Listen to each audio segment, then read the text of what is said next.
All right, so welcome. Today we're diving into the art of building authentic connections, those communication skills that really foster genuine relationships. It's about more than just surface-level chatter, you know. Let's get started. Have you ever wondered why certain people seem to naturally connect with others while some struggle to make lasting impressions? The difference isn't about manipulation tactics or calculated moves. It's about developing genuine communication skills rooted in authenticity, emotional intelligence, and mutual respect. Today, we'll explore evidence-based approaches to building meaningful connections. These aren't tricks or weapons to deploy on unsuspecting people. Rather, they're communication principles that help you express your authentic self while making others feel valued and understood. As Will Rogers wisely noted, you never get a second chance to make a first impression. Let's explore how to make those first impressions and every interaction after reflect your genuine character while respecting the autonomy and dignity of others. Principle 1. Authentic humor and levity. Mark Twain observed that against the assault of laughter, nothing can stand. Humor is indeed powerful, but not as a manipulation tool, rather as a bridge that helps people feel comfortable and connected. The real power of humor, well, it lies in the qualities it reveals. Genuine humor demonstrates several attractive qualities. Emotional intelligence, which is about understanding what brings joy without causing discomfort. Confidence, being secure enough to not take yourself too seriously. Social awareness, reading situations and responding appropriately. And, of course, shared humanity, creating moments of mutual enjoyment. Now, there's an important distinction here. There's a significant difference between humor that builds connection and behavior that diminishes others. Authentic humor includes observational comedy, self-deprecating jokes, and situational wit that brings everyone into the moment.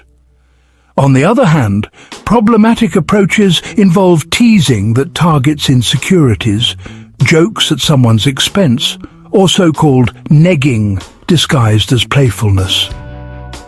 So, let's talk about the healthy application of humor. It's about sharing genuinely funny observations about situations you both experience, you know? And honestly, being able to laugh at yourself shows you don't take everything too seriously.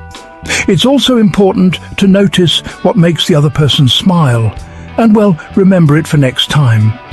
Just keep your humor light and inclusive rather than divisive or mean-spirited. Now, here's a critical caveat about so-called playful teasing. The dating advice industry often promotes playful teasing as an attraction tactic.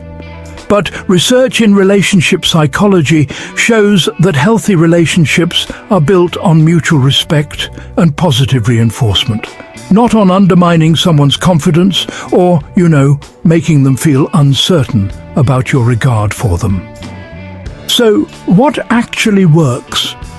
Well, instead of trying to level the playing field by putting someone down, even gently, focus on genuine engagement that treats them as an equal right from the start. Real confidence doesn't require diminishing others. It allows you to appreciate someone's qualities without, feeling threatened by them. Principle 2. Non-verbal communication awareness. Communication research consistently shows that a significant portion of our message comes through non-verbal channels: body language, tone, facial expressions, and spatial dynamics. The science of mirroring is quite fascinating. Subtle behavioral synchronization does occur naturally between people who feel connected. Research has documented these so-called microsynchronizations in conversations between friends and romantic partners. However, there's an important distinction between natural synchronization is unconscious behavioral matching that happens when two people genuinely connect. On the other hand, deliberate mimicry is conscious copying of someone's behavior as a manipulation tactic.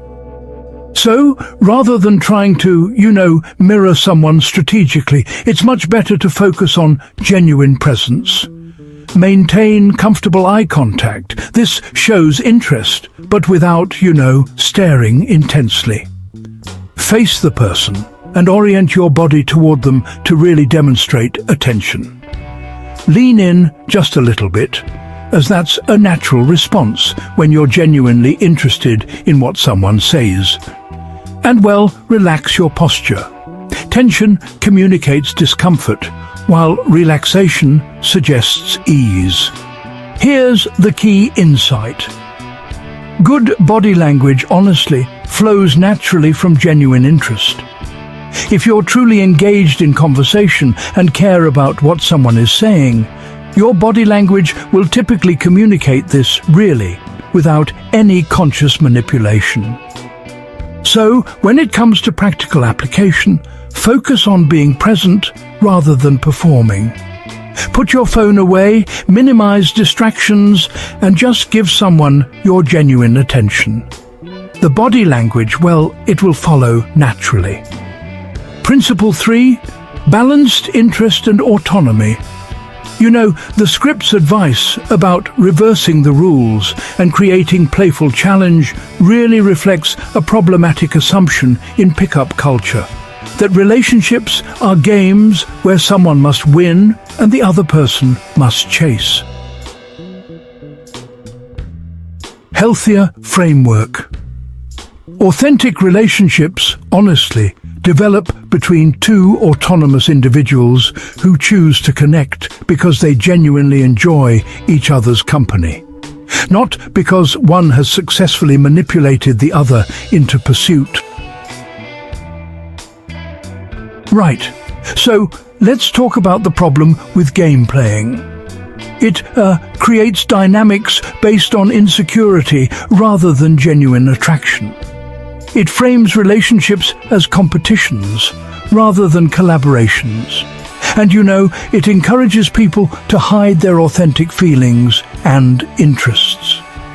In the end, it builds connections on manipulation rather than mutual respect. Now, what research actually shows is, pretty clear. Studies on successful long-term relationships consistently find that the following factors matter most: mutual respect and regard for each other's autonomy, emotional availability rather than strategic withholding, consistent behavior instead of unpredictable hot or cold dynamics, and, of course, a genuine interest in each other's well-being. So, here's an authentic approach. Instead of, trying to make someone chase you through manufactured scarcity or challenge, be genuinely interested when you're interested. Maintain your own life, interests, and friendships, not as some sort of strategy, but simply because it's healthy. Express appreciation for the qualities you admire and allow relationships to develop naturally rather than forcing artificial dynamics. The dopamine myth? It's worth mentioning. While it's true that unpredictability can trigger dopamine responses, that's also, quite frankly, how addiction works. Building a relationship on creating anxiety and uncertainty is fundamentally unhealthy, regardless of whatever short-term attraction it might generate. Principle 4. Genuine connection through presence. People often talk about eye contact as some kind of weapon or a technique for flirting. But honestly, let's reframe this in a way that feels more authentic. The real power of eye contact is that it communicates presence and attention. It's not about using it as a strategic tool to spark curiosity or create mystery. It's about truly being there with someone. Research insights show us something interesting. Studies reveal that appropriate eye contact increases feelings of trust and connection, communicates confidence and interest, helps both parties feel seen and acknowledged, and, well, it really facilitates deeper conversation. So, when it comes to applying this in a healthy way, make natural eye contact during conversation. But, it's important to look away occasionally. Constant staring is uncomfortable for most people. Also, try to match the cultural norms of your context, since eye contact expectations can really vary a lot across cultures. Most importantly, just focus on being genuinely present rather than calculating the timing of your gaze. The advice to hold the gaze for a few beats, anchor it with a friendly smile, then calmly look away to create mystery. Honestly treats human interaction as a calculated performance. This sort of approach reduces authentic connection to a series of strategic moves. It tends to create artificial dynamics rather than genuine rapport. And really, it focuses more on what you can get out of the interaction, rather than mutual enjoyment. A better approach is simply to be present in your conversations. When someone shares something meaningful, give them your full attention. And when you make eye contact, let it be because you're genuinely engaged, not because you're just executing a tactic. Principle 5. Reconsidering push-pull dynamics. The script promotes push-pull as a tactic, alternating between showing interest and pulling away to create emotional uncertainty. This approach is problematic for several reasons. Why this is unhealthy? First, it creates anxiety-based attachment. Using emotional inconsistency to trigger dopamine responses actually mimics addiction dynamics, not healthy relationship building. Second, it undermines trust. Inconsistent behavior makes people feel uncertain and anxious rather than secure. Third, there's a manipulative intent here. Deliberately confusing someone about your feelings is manipulative, regardless of how playful the framing. And finally, it's just a poor long-term foundation. Relationships built on uncertainty and game playing simply don't transition well to genuine intimacy. What research shows? Attachment theory and relationship psychology consistently demonstrate that secure, healthy relationships are characterized by consistency in behavior and emotional availability, clear communication about feelings and intentions, reliability rather than unpredictability, and mutual respect rather than strategic manipulation. So, here's the thing. Yes, emotional roller coasters do trigger dopamine, but, so does gambling, drug use, and those other addictive behaviors. The fact that something sparks a neurochemical response, well, it doesn't mean it's a foundation for healthy relationships. Instead, consider this authentic alternative. Be genuinely interested and show it, consistently. Maintain your own life and interests, not as some sort of strategy, but as a genuinely healthy practice. Express appreciation authentically whenever you truly feel it. And allow the natural rhythms of connection to unfold, rather than trying to manufacture artificial ones. Principle 6. Respecting natural conversation flow. The advice to create a stir, then disappear, ending conversations at high points to leave her wanting more. Well, it really treats human interaction as performance rather than genuine connection. The problem with these so-called strategic exits is that this approach, honestly, treats the other person as an audience to manipulate.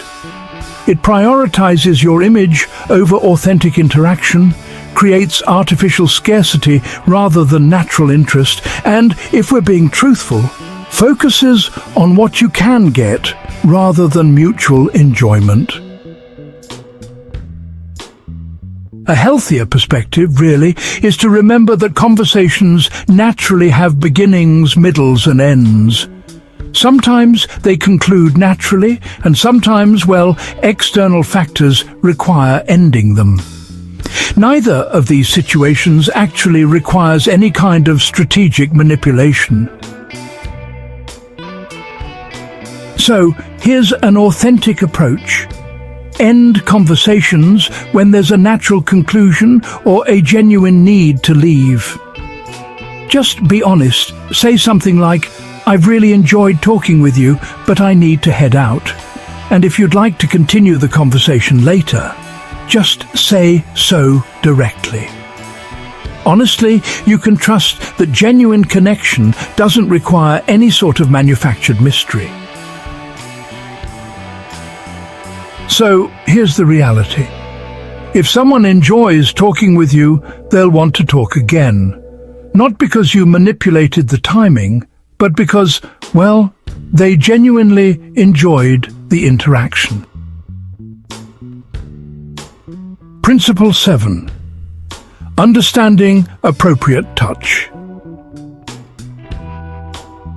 Now, the script discusses touch as a strategic tool, with rules like, 5 touches in 15 minutes, and hierarchies such as hands, hips, and head. But this kind of mechanical approach honestly misunderstands how human connection really works. Touch preferences vary enormously based on individual personality and history, cultural background, relationship context, personal boundaries, and, of course, consent and comfort levels. So, here's the thing about treating touch as a calculated tactic. It really ignores the other person's comfort and boundaries, And honestly, it reduces what could be an intimate gesture to something manipulative. Plus, it can easily cross the line into unwanted contact. We really miss the point when we forget that touch should always be mutual and consensual. Now, a healthier framework, touch in developing relationships should be first and foremost consensual. Both people need to feel comfortable with the interaction. It should also be gradual, progressing naturally as comfort increases. And it's important to keep it contextual, making sure it's appropriate for the setting and the stage of the relationship. Touch should be mutual, with both people initiating and responding positively. And of course, it must always be respectful, stopping immediately if anyone seems uncomfortable. When it comes to practical guidance, it's really important to pay attention to how someone responds to proximity and, casual touch. Notice if they maintain or create distance. Always respect cultural and individual differences in comfort with touch. Never use touch strategically to send messages. Just let it develop naturally. And finally, understand that some people simply aren't comfortable with touch, and that's completely valid. Now, here's a really important point. The script's advice about touching someone's hips or head during early interactions could easily constitute unwanted contact. These are, quite intimate areas, and touching them without established comfort and consent is simply inappropriate. So, let's talk about building authentic connections. What actually works? After examining these common dating advice tropes, let's focus on what relationship research actually shows builds genuine, lasting connections. Here are some evidence-based principles. First, authentic self-presentation. Be genuinely yourself rather than performing a calculated persona. Research shows that authentic self-expression leads to more satisfying relationships than strategic self-presentation. Next, mutual interest and respect. Healthy relationships develop between people who genuinely enjoy each other's company and respect each other's autonomy, not through one person manipulating the other. Then, emotional availability. Being open about your feelings and interests while still respecting boundaries creates stronger connections than strategic withholding or game playing. Consistent behavior is also key. Reliability and consistency build trust and security, the foundations of healthy relationships. Unpredictability, on the other hand, creates anxiety, not attraction. Active listening matters as well. Genuinely paying attention to what someone shares, remembering details because you care, not just to deploy them strategically, and responding thoughtfully builds real connection. Shared values and interests are crucial too. Lasting relationships typically involve genuine compatibility in values, interests and life goals, not manufactured chemistry through manipulation tactics. And finally, mutual growth. Healthy relationships involve both people supporting each other's growth, not one person strategically positioning themselves as a prize to be won. The authenticity advantage. Here's what the pickup and dating advice industry often misses. Authenticity is actually more attractive than performance in the long run. Why authenticity wins is pretty simple, really. It's sustainable because you can maintain your genuine self indefinitely, whereas personas eventually become exhausting. It's selective too. Being authentic helps you connect with people who actually like you for who you are. And honestly, it's relaxing. There's no need to remember which strategic moves you've deployed or maintain complicated game playing. It's fulfilling because relationships built on genuine connection satisfy deeper needs than those based on successful manipulation. And of course, it's ethical.